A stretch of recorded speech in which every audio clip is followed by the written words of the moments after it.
boomers agree with you. Yeah. Far left streamer declares there is a 0% chance that the 2028 Democratic nominee will be pro-Israel. Parker made the prediction during a CNN interview with Pressed on whether he'd back a pro-Israel Democrat focusing on defeating fascism. The streamer also recently drew scrutiny for framing a 9/11 newspaper front page behind a streaming desk. Years after saying America deserved 9/11 in a 2019 clip, he later apologized. Far left is hilarious. Fantastic. Now if Republicans can do the same, we'll start making America great again. Political debates. This is Fox News boomers, bro, on Facebook. These are boomers on Facebook responding to the Fox News article. It's Jover, dude. It is so fucking over. It's not even close how over it is.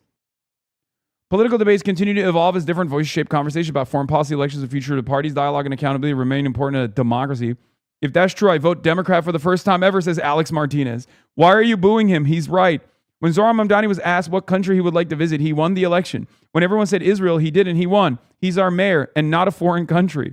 From his mouth to Jesus' ears, amen. There's a chance they might be anti-America as well. I think we need someone who's pro-United States. Criticism of the Israeli government's actions, blah, blah, blah. If he's far left, that's funny. That'd be great. America first. He's correct on all accounts. Oh no, not nuanced thought. This man's hate for Israel and the Jewish people is disturbing. What's more disturbing is the people who listen to him. He only has hate in his heart. 26 people laughing at that comment. That's what's really funny about this. Donald Trump tapped into populist rage very effectively, but because he's a con man, he didn't actually follow through on it. Like the isolationist perspective. No more wars. He's the peace ticket. This is the pro-peace ticket. America first. Let's rebuild our industrial base. These are not controversial ideas. These are universally positive ideas that the American voters are demanding. They're begging. Trump happened to capitalize on the Democratic Party's inability to address these demands. That's it. That's it. And now that he hasn't followed through on it and exposed himself as a fucking charlatan, can you imagine a world if the Democrats got their fucking shit together and said, look, he's not doing it. We actually will. That is the promise of the insurgent left. Hopefully he's right. Why do they always have that look about them? Sounds good. Well, yeah, they can't run far enough or fast enough to the left on any policy. If they want any chance, they'll need the most extreme Democratic socialists they can find on TikTok. I love all the photos of the boy millionaire socialist, 2K Cartier glasses. We can only hope. He's right, America first. Hakikat bombası. He's truth nuke in Turkish. You can't really be focused on defeating fascism and pro-Israel at the same time. And that's why they will win easily in 2028 and 2032. Trump has been the best president Democrats ever had. He will hand him all three houses for years, maybe decades. No lies detected. America first is now considered far left. Oh, it's so good. It's so fucking good. Yeah, Dana Bash had Fran Hong on to hit her with a litany of gotchas, but it's fucking great for us. Once again, any moment that Francesca is on mainstream news is excellent, okay? Excellent. Racism is the root causes on why all these things are happening. So if I didn't say it before, let me say it full-throated. Okay, great. Too raw, too real. Welcome to the fucking left insurgency. All right. So, we'll do the Francesca Hong thing in a second. What was I going to show you? Wow, in the 18 toss-up House districts, 92% of black voters and 75% of Hispanic voters were less likely to back a candidate who strongly supports Israel and continue U.S. military aid. 61% of moderates were less likely to support a pro-Israel candidate. Holy fuck, this is the truth Samson option, okay? This is the truth nuke of all nukes. What are we doing? God, the Democrats are so fucking incompetent. It's awesome. I'll be honest with you. If they were smarter about this shit, if they tried to play their cards a little bit better, if they weren't such corporate stooges, they literally would have recognized the moment and would have at least tried to present themselves as being like critical of Israel, but in the appropriate way. But they didn't. Because they're such corporate stooges. They're such goddamn corporate stooges that They could not get themselves to say the necessary things to even lie to the base. And here we are. Their inability to play the game has caused them. What is this? Shannon, you've been around normal folk. You couldn't organize your way out of a Halloween maze? I mean, who cares? Whatever. Yeah, she's right.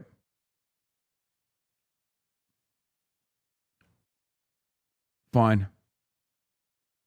Organizing for Shannon literally means getting paid 20 grand a pop to go speak at events, oftentimes fundraised by pro-Israel donors. Okay, that's what organizing means to her. If I'm so bad at organizing, then why the fuck are my candidates who are getting outgunned and out fundraised by outside expenditures beating the shit out of your candidates all up and down?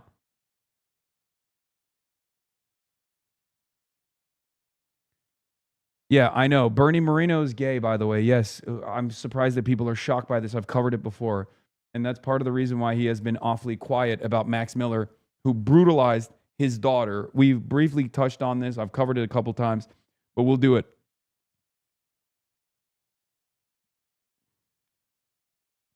Centrist liberals are now sounding indistinguishable from MAGA in the way they're panicking over Hasan and the DSA. Let's take a look. A small faction of radicals drive more people toward Donald Trump. There is a small group of far-left extremists gaining influence. Democratic socialists who now have a chokehold all over the Democratic Party. The reality is very, very scary. At this point, a majority of the governing board is controlled by people who are explicitly communist. They attach themselves to popular causes. They take real concerns about healthcare, housing, police misconduct, and use them to sell what is actually an authoritarian worldview. They want to toss out our Constitution, eliminate all checks and balances. They want to concentrate power, control entirely the means of production. Or you move in this incredibly authoritarian way, right, where you get secret police, people being rounded up and brutalized. And I'm afraid that that's what we're seeing in DSA right now.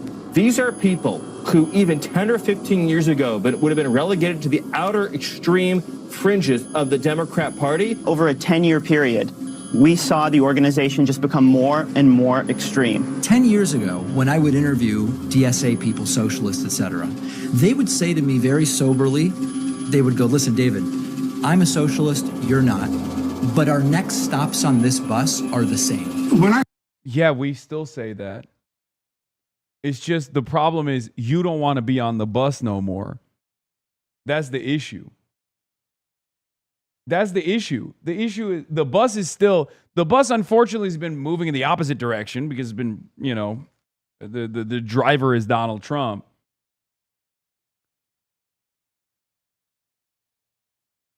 Yeah. Okay. Good take from David, I guess. He is refusing to reckon with the reality. Part of it is because of his own opinions about foreign policy. Let's be real, okay?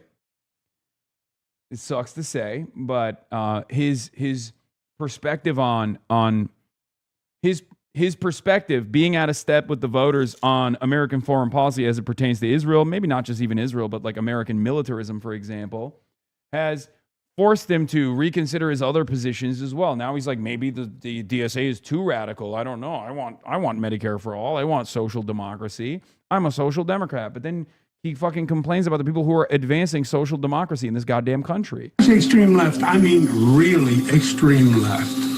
You see it on the position with Israel. What's been called the Red-Green Alliance, which is definitely a short-term arrangement between Islamic fascism. Dog, I'm going to annoy the fuck out of you until you talk about DIOP Harris. I know you see this. I don't see it. And I hate when people say, I know you see this.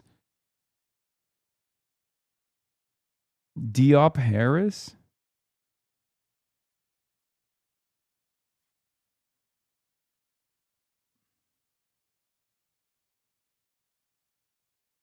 And socialism. This Islamo Communist Alliance. I mean, the left should have no fucking, no rightful association with the Islamic fucking Guard of Iran. I regularly get emails and see comments from people saying, you're with us or against us. In order for us to be progressives, we now have to believe ideas and support ideas that are completely nuts. These are people Dressing as Mao.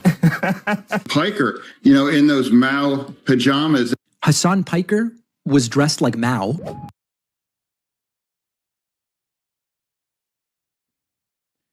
Okay, the Humanist Report. Great edit from the Humanist Report. Respect.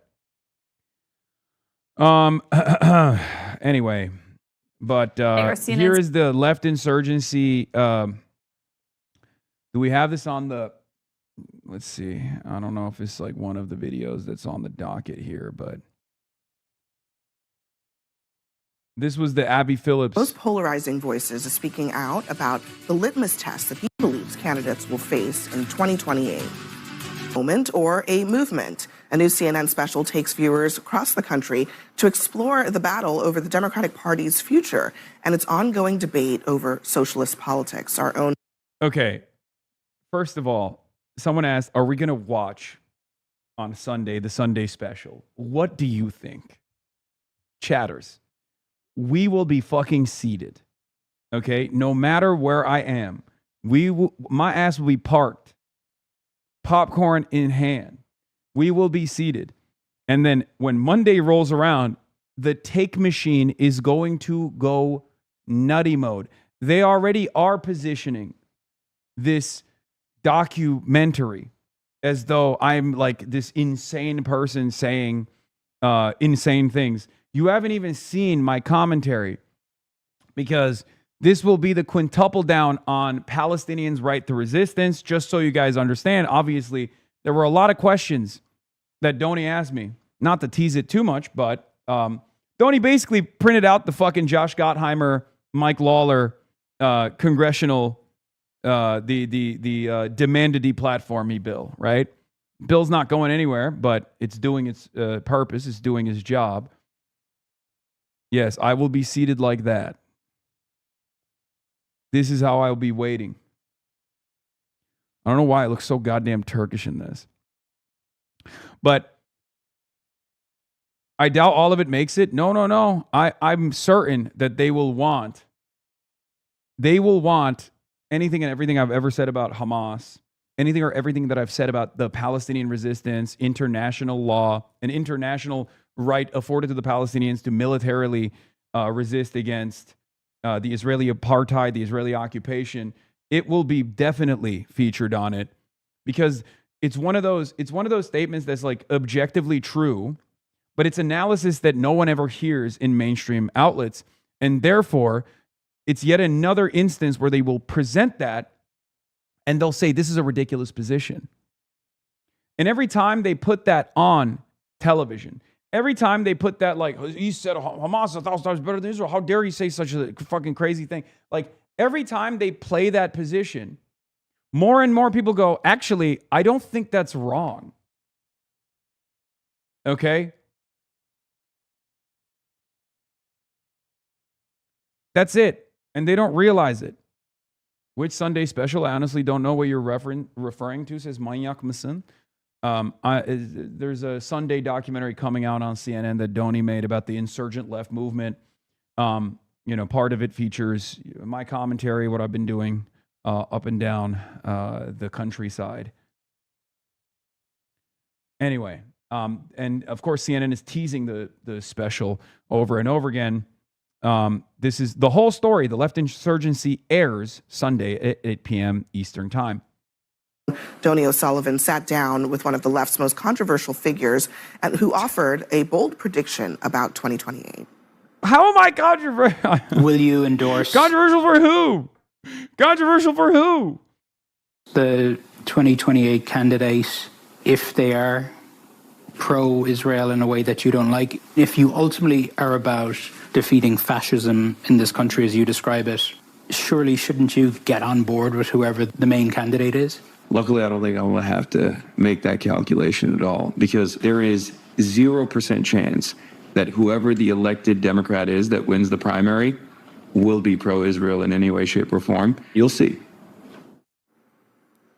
Doni joins us here at the table now. So, Doni, in your reporting, what do you think is the balance between the sort of economic populism that's motivating some of the candidates and this Israel issue, which is very real, that Hasan Piker is talking about? Yeah, it's huge, and they view this as going hand in hand. I mean, the reason I asked Hasan Piker that question, and I'm guessing most people watching this program now know who Hasan Piker is, but for those who do not, he has become the sort of lightning rod within the Democratic Party, within the debate for what direction the Democratic Party should go. The reason I asked him that question was because we bumped into him, we interviewed him at the 2024 DNC. He had been invited as part of the DNC as they tried to broaden their tent and bring creators in. He was there streaming live, and he was not supporting Harris. He did not endorse her. He didn't tell his viewers to vote for her. And I think, this is the real crux of this problem, this issue here, is that they call themselves the uncommitted? The uncommitted movement, yeah. But I think, you could see where this is going in terms of as we get into the 2028 primary, probably beginning on New Year's Eve, right? This year is that will the party come together at the very end? It looks like they are. Yeah, to be fair, I was excited about the changes that were taking place in the party until I saw her speech. The last day at the DNC was the day where I was like, oh, fuck, it's over. Polls apart right now, and you can see people are entrenched. There's no way they come together. I mean, you've got a large group of this party that is not just accepting the fact that you have to be anti-Israel, but they decided to justify a dude with a Nazi tattoo. I mean, there's a rise of anti-Semitism on the left. It is, as a Jew, it's absolutely terrifying to me to see that. As a Republican, I say at least... Really?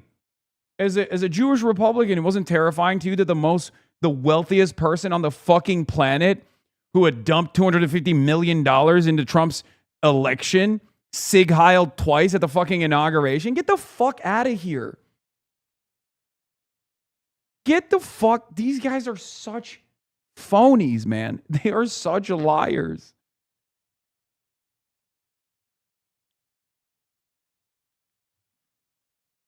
It's guaranteeing at the national level, the White House, probably going to be a lot easier for the Republicans if we're truly going to go up against either someone who is an anti-Semite or choosing to reject that and then upsetting the base. That's not going to go turn out. I know I sound like a broken record when I say this, but we have to acknowledge that this movement away from Israel is not solely a Democratic phenomenon. It is happening on the right and on the left.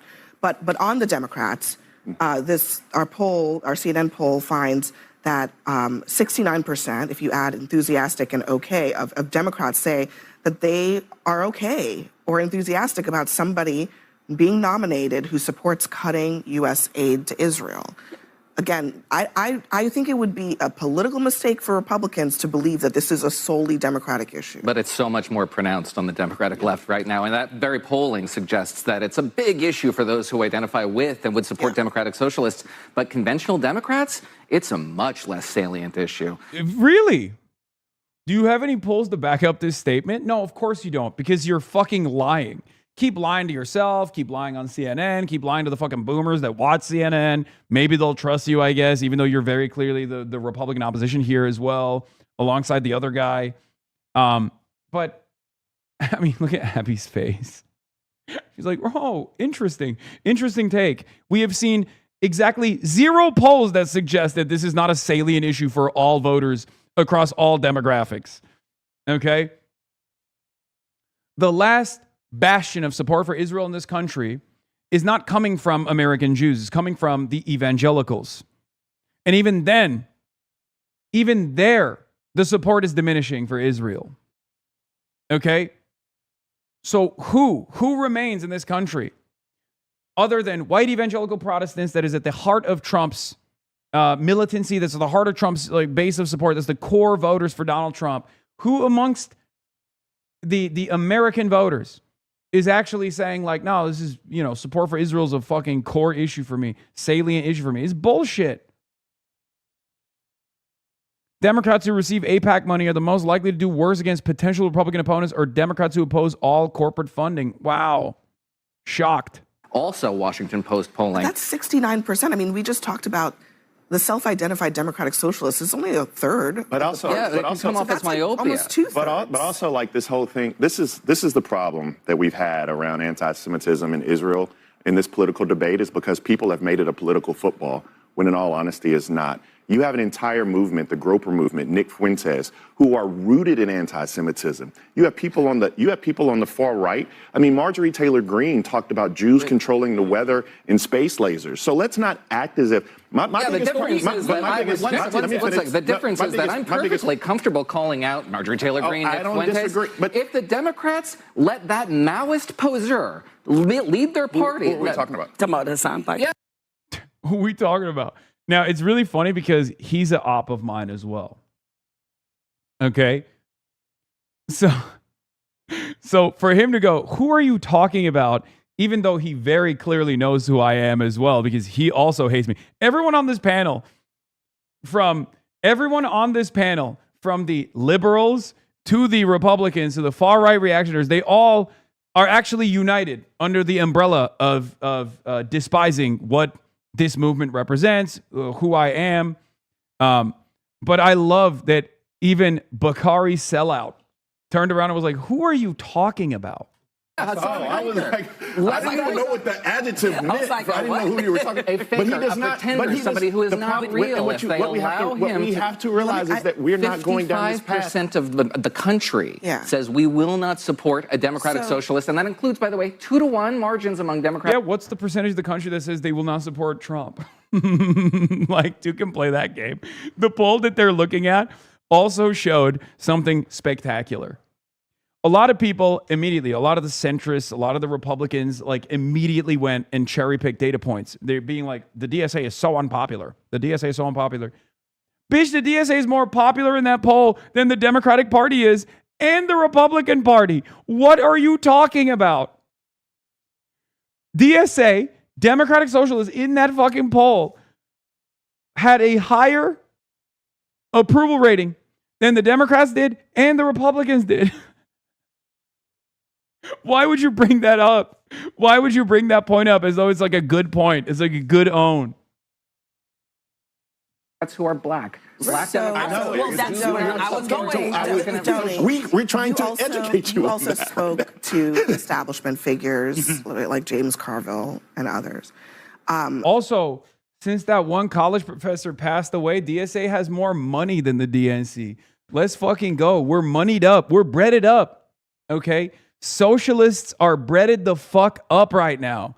We are going to go and buy the DNC headquarters. Ken Martin put that shit out. Ken Martin put the entire house on the parlay. We are about to come in and seize the motherfucking headquarters. Okay? DNC has got minus $20 million cash on hand. DSA up $5 million. Okay? Turns out it's the broke boys of the DNC that are losing. We got our bread up. Get your money up, not your fucking funny up, dude. Yeah, bread and roses. Bread and roses means real bread. Breaded the fuck up. He pawned the DNC crib, dude. That's what I'm saying. We're about to fucking foreclose on that bitch. We're about to move like Citadel on that situational awareness guy who fucking put the house on one fucking AI company. Okay, we're about to move. We're about to make big money moves. Yeah, that's right. Why do you think I'm wearing the suits, baby? Import, export. I love when straits are open. I love commerce. I'm a big business man.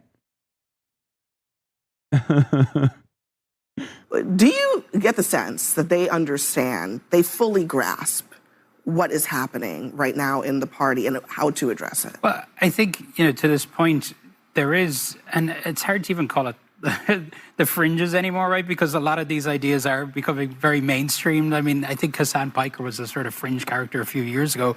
You can see he's sort of central in this debate within the party now.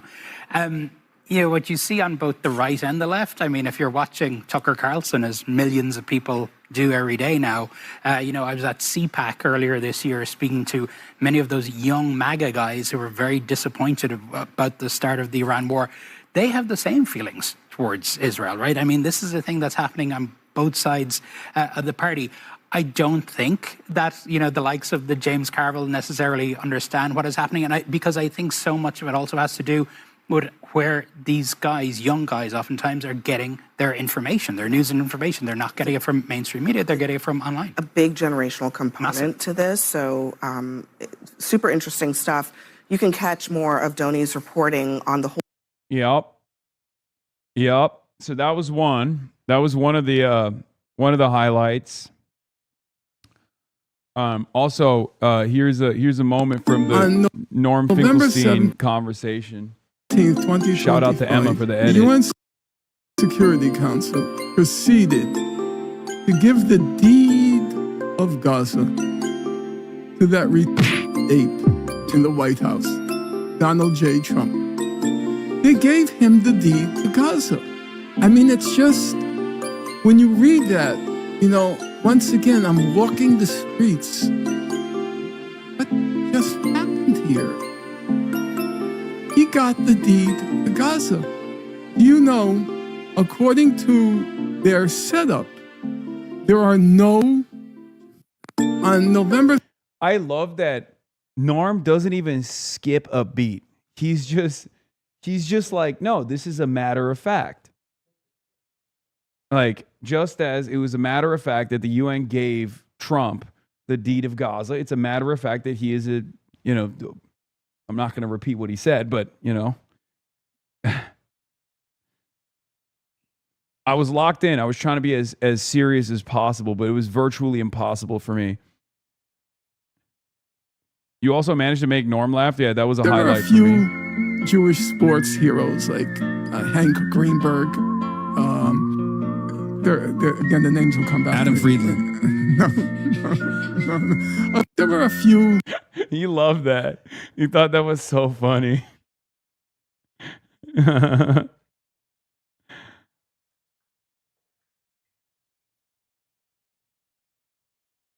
Oh, I have drama. After the interview ended, I asked them, which interview was better for you? Like, which interview did you enjoy more? And he said, yours.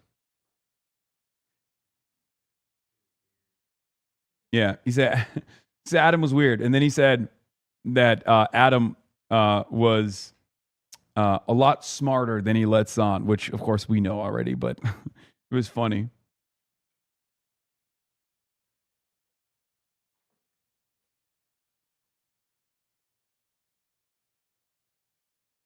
Did you offer him some water? Always leave out a fresh bottle or something. Bro, you're talking about Norm Finkelstein like he's a stray cat. Okay? What the fuck? Dog, yes, every guest that we have, when they come into the house, we offer them food and beverages. Okay? We actually select snacks that we know ahead of time from our investigations. Snacks that they like, snacks that they enjoy. We lay it out. Okay, on a table. Jesus fucking Christ, you guys are so goddamn parasocial. It is unbearable. Oh my Lord. Cheesegate? Okay, except for Francesca Hong, which I went out and made the major mistake. I know, I fucked up.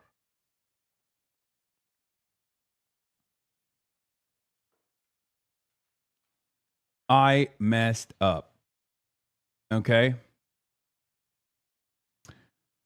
All right. Where were we? There was another like CNN one. Oh, see how informative the conversation is when that Goldberg dickhead is not spewing lies as he sweats fear. Also, W for Hassan the Hun chat's cameo.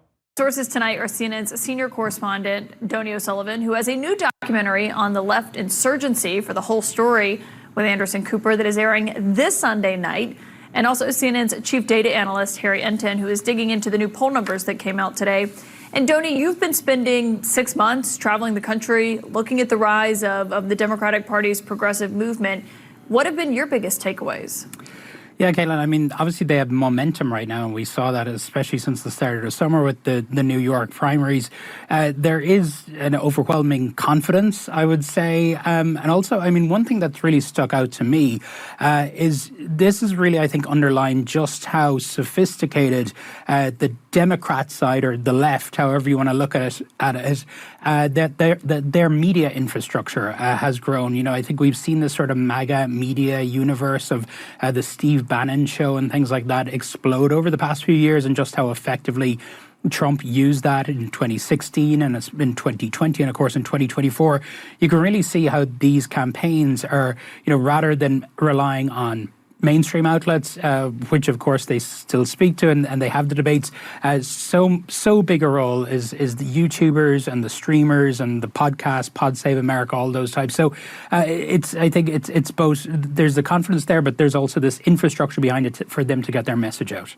Well, I mean, Harry, when you look at that, and it comes to what this is actually looking like in this divide, how big is it? I mean, it kind of seems to be something that Democrats here are really wrapping their heads around and trying to say, okay, let's see what we're going. Does Donnie no longer like you? You said moments ago everyone at the table hates you. Oh my God, dude. Of course I didn't mean Donnie. Okay. Oh my God, you guys are so fucking little babies. I To swear do to and God. what this means for what we should be doing right now.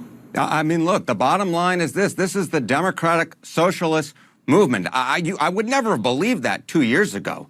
Maybe a year ago, Zoran Mamdani, I started to believe Toledo. it. But this is a nationwide phenomenon. This is not something just in the coast. It's not just something in the major cities. We saw it in Colorado, right, earlier this month, or certainly last month, and we've seen it as well nationally. And you can see in our CNN poll, I mean, just look at the percentage of Democratic voters nationwide who identify as Democratic Socialists. It's 41%. That is 41% of Democrats nationwide, Democratic voters nationwide. This is a nationwide poll. Now, I should point out, right, what holds for Democrats doesn't necessarily hold for overall. Just 16% of voters nationwide identify as Democratic Socialists. It's going to be very interesting to see what happens when they hit the general election, especially in swing states like Wisconsin. But the bottom line is this. Among Democrats, this is the Democratic Socialist movement. We're talking about 2 in 5 Democratic voters nationwide identifying as that. And more than that, the ones that don't, many of them are still okay with voting for a Democratic Socialist. Well, I mean, when we see the popularity, obviously, we see the positions and what those look like. And some of them have, you know, more extreme positions. They want to abolish ICE entirely, Donnie. And so when you look at those positions that moderate Democrats raise concerns about hurting them in the fall, when you talk... Holy Toledo fucking loves what's happening. Dude tries so hard to control himself. No, it's because he just loves numbers, dude. That's what it is. He's the real numbers guy. It's not Patrick Bet David. It's Mr. Holy Toledo. Anytime he sees another poll that's like, anytime he sees a poll where like the DSA is surging in numbers, he's like, oh my God, these are new numbers that I've never seen before. That's the only reason why he's excited. It's not like he's like ideologically a socialist or anything. He just ideologically a numbers guy. To some of the biggest progressive podcasters, streamers. One of them is Hasan Piker that I know have interviewed for the documentary on Sunday night. When you talk to them and the concerns that you hear from the more mainstream Democrats, what do they tell you? They're largely unapologetic. You know, I mean, I think that they view themselves as sort of being in this position of having the upper hand right now. You know, I've heard people sort of compare this to the Democratic Party's Tea Party moment in terms of an insurgent group trying to remake the party in its image. But really, I mean, I think what you're seeing is, and as Harry alluded to, is that, you know, this idea that democratic socialism, particularly the word socialism, is scary. It is still scary to a lot of Americans. I mean, there's the connection, you know, people equated with communism, back to McCarthyism, everything else. Of course, what we're seeing is many young people view democratic socialism as Norway and many European countries. They're not thinking of Soviet Russia or something like that. But of course, the key question is going to be, how will all that actually play out in a general election, which of course is why Michigan is so critical on Tuesday. Yeah, and obviously we're looking to that on Tuesday. I mean, when you're looking at this and whether or not these candidates can win, Harry, what do the numbers show you so far? You know, we're talking about Wisconsin, right? We're talking about Wisconsin. Hong, very much the clear, in the driver's seat, that primary, not on Tuesday, but just a few weeks away. Look at the general election polling. She can win. She can do this thing. You know, at this particular point, given how unpopular Donald Trump is, I think anyone that has any semblance of any sort of campaign that, you know, doesn't completely turn off voters can win. You see it right there among likely voters. Now, maybe if she was more towards the center, she'd be blowing Tiffany out. But the fact is, in a year in which Donald Trump's approval rating nationwide in our latest CNN poll was, what, 34%, just 1 in 3? And we're talking about 2 in 3 Americans who disapprove? Oh, I think that you could definitely see a lot of Democratic socialists, even in swing states, winning, given how unpopular this president is. I mean, I feel like given that, and given what we're going to be watching in Michigan on Tuesday night, that, Donnie, your documentary on Sunday night that's airing here on CNN, it really is required viewing for people to kind of get a sense and understand what this movement looks like and, you know, how long it's been building. It's not an overnight thing, and what your biggest takeaways have been. That is so kind of you to say, Caitlin. I agree. She said is required viewing. Harry Emden laughing, smiling from ear to ear because he knows new numbers will come out. Okay? Not because he's a loyalist, not because he's a socialist, none of that. Just he knows that is going to yield even newer numbers he's never seen before. Okay? It is absolutely required viewing. And, you know, we've as you mentioned, we've been traveling the country all throughout the year doing this. I want to play a clip from the No Kings protest here in Manhattan from a few months ago where we spoke to Cynthia Nixon. You might remember her as Miranda on Sex and the City. She ran as a Democratic Socialist candidate back in 2018, and she just talks about just how much things have changed over the past few years. I think the Democratic Party, because of its donor base, keeps trying to push its base towards the center, and nobody wants to be in the center right now. I've always identified as a Miranda. Well, thank you. What has, do you think, changed within the Democratic Party since you ran for governor? I think not enough has changed within... Is Caitlin low-key a Marxist? You guys are insane, dude. You're actually insane. No, she's not. What the fuck are you talking about? The Democratic Party. And I think the Democratic Party is a slow, lumbering giant, very slow to wake up. No Kings! No Kings! No Cuomo! No Cuomo! No ICE! No ICE! The election of Zoran Mamdani to Democratic Socialists, which is a dirty word for a lot of people. We've got... Yeah, remember that? Wow, Zoran, he smiles so much. He's so nice. Why can't anybody else be like him? Is so funny because they just completely wiped out how vicious Zoran could be at times. Necessary, by the way, during both his primary and also in the general for the mayoral race. Like, people just completely forgot how Zoran was and how he got and what kind of attacks he received as well. But like, it is really funny where they're like, well, look at Zoran. He's like, he's playing ball with the rest of the Democrats. Why can't you guys be like Zoran? It's like, trust me, I don't even think Abdul has done half of what Zoran did during the fucking primaries in his primary. Okay. People totally forgot how aggressive he was, which was totally valid. It was totally valid. More and more people like him running across the country. Every day in New York City. And you can see more of Donnie's new documentary, The Left Insurgency, for the whole story with Anderson Cooper this Sunday at 8 p.m. Eastern. You want Zoran Prime? Let's see. To what Mr. Cuomo, like. I have never had to resign in disgrace. I have never cut Medicaid. I have never stolen hundreds of millions of dollars from the MTA. I have never hounded the 13 women who credibly accused me of sexual harassment. I have never sued for their gynecological records. And I have never done those things because I am not you, Mr. Cuomo. And furthermore, the name is Mamdani. Mamdani. You should learn how to say it. To Mr. Cuomo. The beauty of that last line, the name is Mamdani, spell it out, you should learn how to say it, is that the line doesn't actually end there. Okay? The line actually is, you should learn how to say it because I'm going to be your next mayor. But he doesn't have to say that last part. That's the trick. That's the beauty of that bar. Okay? It's perfect. Now, people just kind of forgot about how my man was running, how my man was moving, especially in the primaries.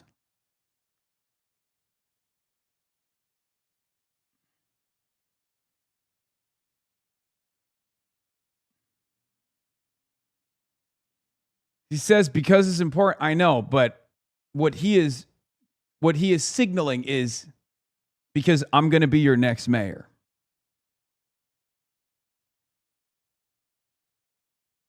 He doesn't say that. It was a missed op. He said, we got to get it right. No, I'm not even going to get into this, guys. Okay, whatever. Sure, you're right. I'm wrong. Okay. Why did they cut it like that, you think? Why did they cut it like that? What is the implication? Okay, Mr. Rap Genius. I'm not the rap genius. He is. Okay. No longer your man since he denounced you. Yes, he hates me now, and I hate him.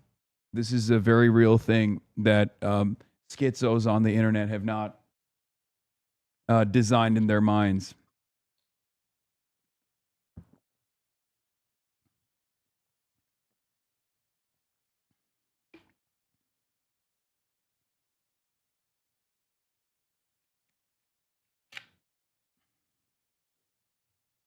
He even said in an interview that he wanted to say that.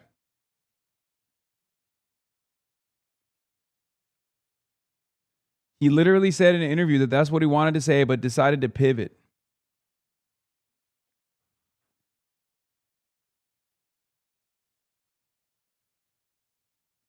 Does that mean he hates us? Yes. Zohar Mamdani hates me and all of you. I'm out for Zoran and Hassan, so you can say I'm playing both sides. Yes.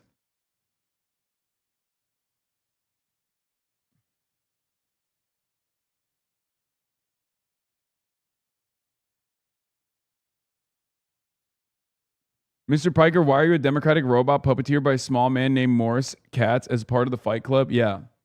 That's my favorite schizo. The schizos have been out on the timeline. I don't even want to give them any attention, but I can't help myself. I can't stop myself ever.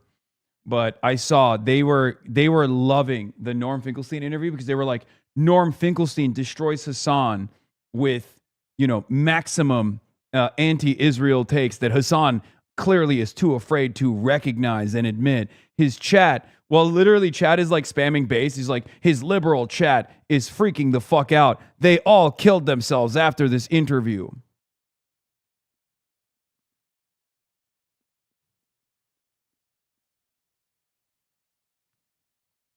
No one can ever oppose me in a normal way. They have to get schizo with it every time, dude.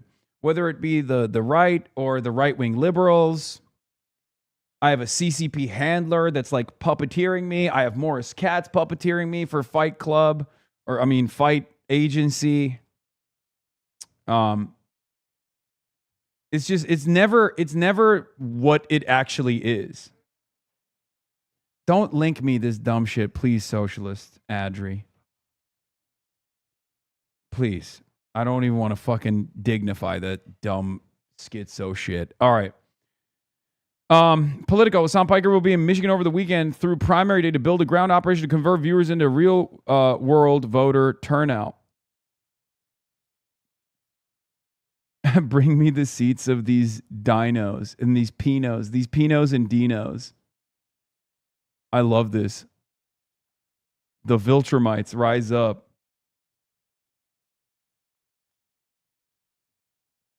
Don't break the first rule. Yeah, that's why I can't say it, because Morris Katz is puppeteering me. I can't. The first rule of Fight Club is to never talk about having a CCP handler who also... I have a CCP handler and a Fight Club handler who's working for the DNC and is actually very pro-Israel secretly. I think I might literally be the only person who is simultaneously the biggest Zionist and also backed by the IRGC, simultaneously is anti-Asian, but also backed by the CCP. I'm all of it. There is it's full spectrum. It's full spectrum. If you're like, if you are a Maoist third worldist, you're like Hasan, you are insufficiently in support of Mao Zedong. If you are a, Republican, Hasan, you are a loyal servant of Mao Zedong. You are a Maoist third worldist. I'm everything all the time. In many respects, I'm the perfect centrist. Okay? I'm all of it. Anyway, where was I? Okay, so let's get to another incredible sequence of interviews. Okay?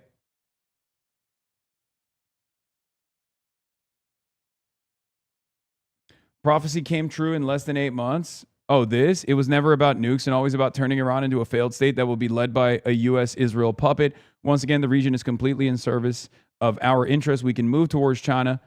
U.S. intervention beyond what we've done so far seems like an inevitability. Yeah, that's what it is. That's what's going on. I'm really surprised you didn't ask Norm about the conversation with Sex Pestany. It's irrelevant. Utterly immaterial. Meaning, by the way, speaking of which, breaking, the United States and Israel